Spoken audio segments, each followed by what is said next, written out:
La chose qui va le plus te transformer dans ta vie, c'est d'apprendre à laisser l'ego de côté, à ne pas réagir avec les comportements de l'ego qui, lui, veut juste te protéger, mais qui, au final, te nuit complètement. L'ego, c'est la petite voix qui te met un masque dans le visage pour te baquer de ne pas souffrir de tes blessures du passé. La journée où est-ce que tu apprends à lui dire de rester au placard, tu vas être 100 fois plus authentique et attirer à toi aussi des relations beaucoup plus épanouissantes et une relation avec toi-même aussi beaucoup plus épanouissante. Je vais te donner un exemple bien concret. Moi et mon chum, on a un banc d'auto dans l'auto ici, mais on a 2 chars, fait qu'on s'alterne l'auto pour aller chercher Noah à la garderie. Il y a un soir à 4h30, je devais partir pour aller au CrossFit, puis mon chum est jamais revenu de la garderie, mais j'avais pris le temps de lui dire qu'il fallait que j'aille mon auto à 4h30, sinon j'allais arriver en retard à mon cours. Puis il a oublié, il est parti faire des commissions avec Noah après la garderie, puis moi j'étais en tabarnak.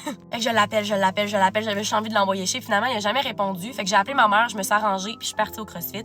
Puis j'ai comme ruminé, puis réfléchi à tout ça en prenant du recul. J'arrivais à la maison, puis vu qu'il m'avait pas répondu, ce qui n'a pas déclenché une 3e guerre mondiale, m'a permis de lui nommer sans l'impulsion, sans mon ego, de manière authentique, que ça m'avait vraiment fait ressentir de l'injustice. Parce que quand il me dit de quoi, je le retiens et je le mets en application, j'ai souvent l'impression que lui ne prend pas en considération qu'est-ce que je lui dis, mais c'est ma perception. Laisser l'ego de côté puis prendre du recul va tellement te sauver des chicanes inutiles. T'empêcher d'auto-saboter des relations qui te tiennent vraiment à cœur, mais que par ego, tu vas tellement les faire finalement fuir sans le vouloir. Puis te permettre d'être authentique, puis ça, c'est tellement plus léger.